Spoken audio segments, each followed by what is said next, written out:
Child, people who were in Houston when there were rumors of a Pimp C tape know who was loose. And you know who they're talking about? Drum rolls, please. The one and only Beyonce, allegedly. Who was in this Pimp C tape? All I can tell you, there was a famous R&B chick, and it was a guy that was getting money at the time. And, you know, Pimp, he used to be in the studio. And every now and then he'd have a camcorder, so he was able to get some footage. And he wanted to do something with the footage, but I don't know why he didn't do nothing with it, but if I could have got a hold of that tape, I'd be a millionaire, man. Whoever it was, they had to kill me, man. I know TMZ would have paid a bank for that one, man. But yeah, it is a tape, and if you read the comments, a lot of people figured out.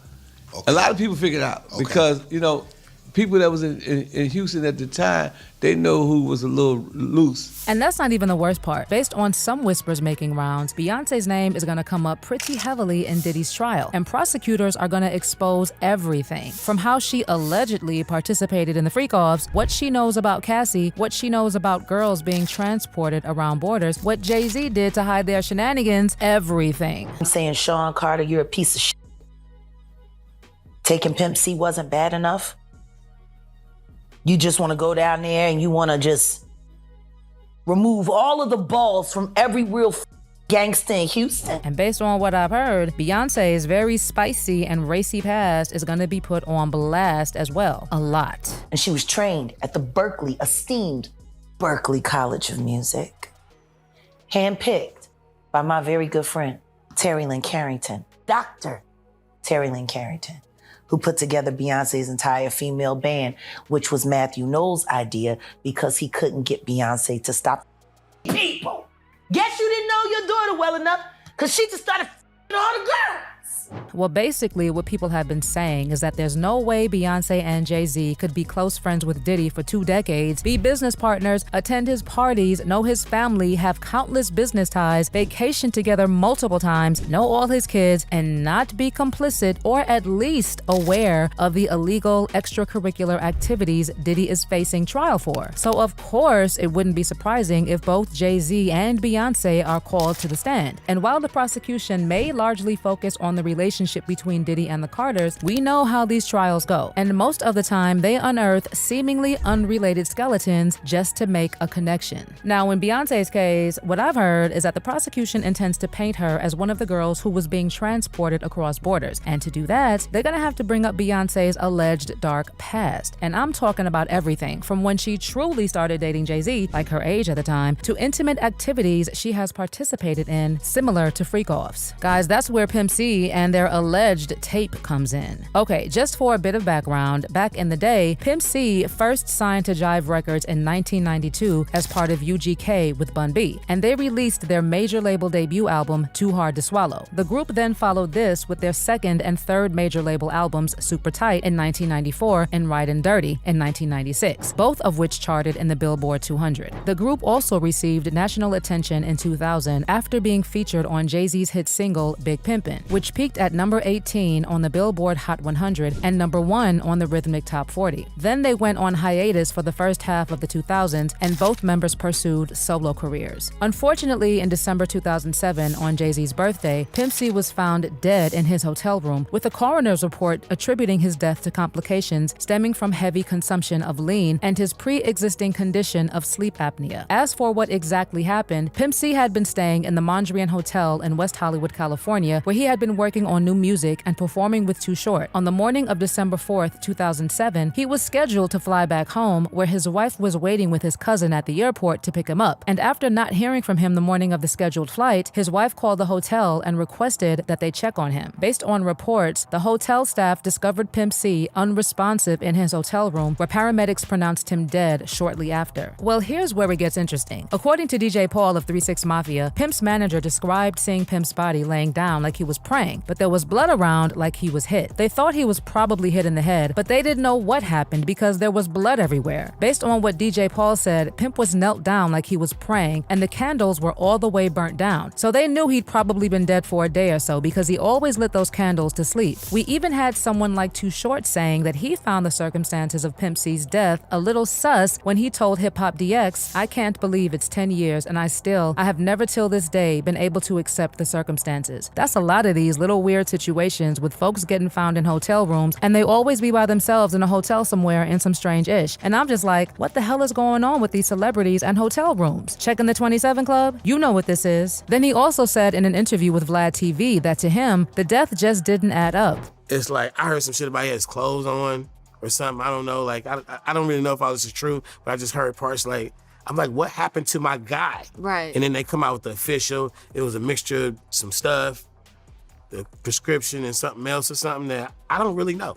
But with me, I never really heard something that would give that closure for me. I never really heard anything tangible or true, like what happened to my guy. Now, let's talk about the Pimp C and Beyonce situation, because honestly, this rabbit hole goes deep. Okay, I know that a lot has been said about what really happened to Pimp C, including the allegations that Jay-Z was the one who had him unalived because of his alleged involvement with Beyonce. But even before that, one thing you should know is that Pimp C never liked Jay-Z. And I know that because in an episode of The Art of Dialogue, record executive Greg Taylor told a story about an awkward encounter that happened over the phone with Jay-Z and Pimp C. The story was that shortly after the deal for Jay-Z and UGK to collaborate on Big Pimpin' was cut, he called Pimp C. And then during the call that was unfortunately on speakerphone, he delivered the news to Pimp C. And Pimp C straight up dissed Jay-Z. We set it up a meeting to go meet with Dame Dash. So we go, after I leave Java, go to Rock, to the Rock. As soon as I sit down there, Dame Dash opened up his checkbook, could have checked for $1 million. I'm like, whoa. He like, I was like, is this for sure? He was like, no. He said, we want to UGK. I was like, what? He's like, we want to with your boys. That's right. So I immediately picked up the phone and called Pimp C. Because all I was trying to get was 100,000. When Dame cut that $1 million, I called Pimp on the phone like, yo, Pimp. And him and Jamal was in the house. And I could hear a tussle or some type of confrontation, right? And I'm like, calm down, bro. Y'all calm down, Pimp. I ran up the cable bill. They was fighting. They was fighting like hard. And I'm like, Pimp, stop whatever you doing right now. I told you what's going down with Jamal when you moved him up in there. I said, but right now, I got $1 million check for you. All we wanted was 100,000. I was just like, who is that with? I said, with Rockefeller. He was like, what? I was like, yeah. He was like, I'm watching Dan with the checkbook, he writing it out. He was like, ain't that with, over there with Jay-Z? I was like, yeah. He was like, man, tell him to take that check and go give it to Tupac mama, man. He's gonna be stealing all my shit. I was like, what? Note that Pimp C refused to take $1 million from Jay-Z's label because he thought they would rip him off, and even said that they should give the money to Tupac's mom. Interesting. What exactly is the connection between Jay-Z and Tupac? And why would Pimp say that they should give the money to Tupac's mom? Anywho, the thing is that Pimp C was vocal about what he knew, and he wasn't one to play the industry game. He called people out. He didn't care who you were. Diddy, Jay, nobody was off limits. And we all know the industry, especially people like Jay-Z and Diddy, don't like loud truth tellers. And then add on to that the allegation that he hooked up with Beyonce and even made a tape. Child, if that wasn't the perfect recipe to have him unalived, I don't know what is. Well, about that alleged relationship with Beyonce, there was a time when Bun B was narrating how one time they were in the studio with Beyonce and Pimp C was there as well. And Jay-Z called the studio to find out who was there. Then when he was told that Beyonce was dressed in a spicy outfit, he demanded that all the men, especially Pimp C, vacate the room. So he's like, wait a minute, how many dudes are there? And so she's like, oh, it's about 9 or 10 guys, I guess, over there. Where are they now? They're in here, they're in the soundstage, they're kind of watching, watching her film. What is she wearing? They describe the outfit, and he's like, yo, clear the room. Wow. So they immediately come over to us, and they kick all of us out, send us up to our dressing rooms. Wow. And we're told to stay there. Wow. Until we have to shoot. Okay. We're not allowed to watch Beyonce dance the anymore end of that. in the video. Actually, when Bun B was talking about his interactions with Beyonce, he also recalled the time when Beyonce's father told Pimp C not to hook up with Beyonce. Hanging out, and Matthew Knowles comes in and he asks Pimp, can I talk to you for a minute? And so they leave out for a couple of minutes, and Pimp comes in and he's dying laughing. And we're like, what's wrong? He's like, yo, Matthew Knowles just told me don't f his daughter, man. Please don't.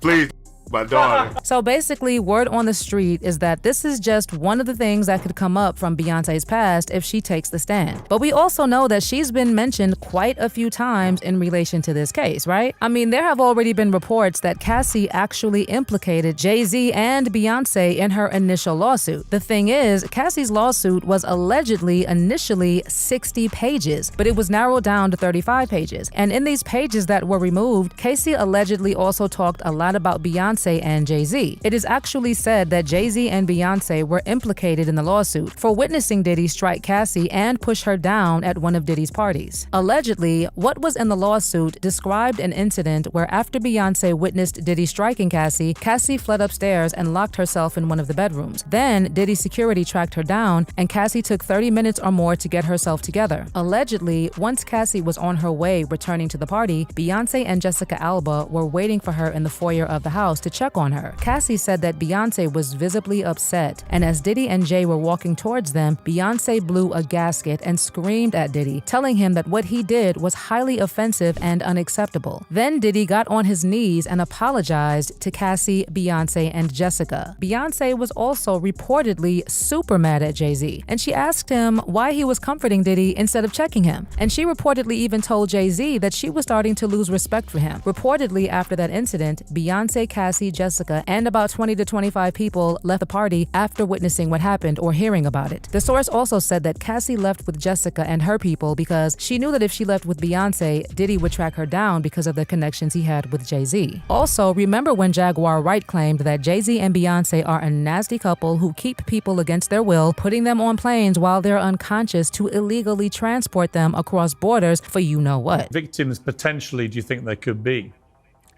Thousands. I've talked to hundreds that I deal with still myself. I have 3 victims right now who are willing to give testimony about not only what Mr. Carter has done to them, but his wife as well. They do nasty things.